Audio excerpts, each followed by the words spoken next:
Makassar mulai menyiapkan rangkaian perayaan hari ulang tahun ke-81 kemerdekaan Republik Indonesia. Kegiatan Agustusan tersebut bakal diikuti jajaran pegawai di lingkup pemerintah Kota Makassar. Beragam lomba disiapkan untuk membangun suasana kebersamaan antar pegawai. Kepala Badan Kepegawaian dan Pengembangan Sumber Daya Manusia Daerah Makassar, Kamelia Tamrintantu mengatakan rangkaian kegiatan mulai digelar pada Rabu 12 Agustus 2026.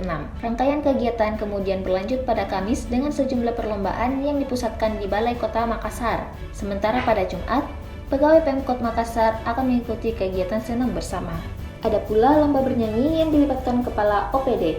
Menurut Kamelia, kegiatan tersebut tidak semata-mata mengejar kemenangan. Semangat berpartisipasi dan memeriahkan HUT kemerdekaan menjadi tujuan utama. Mulai perayaannya, besok ada pertandingan tenis meja di MBC.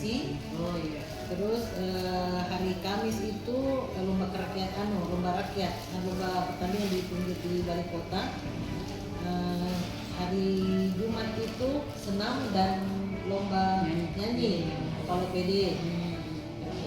Jadi supaya seru-seruan, kan bukan lomba sebenarnya ini lomba hanya untuk memperlihatkan semangat kita, bahwa kita bergembira, bagaimana semangat juang dan sebagainya, bukan kalah atau menang, tapi bagaimana kita ini berpartisipasi untuk memeriahkan hari kemerdekaan.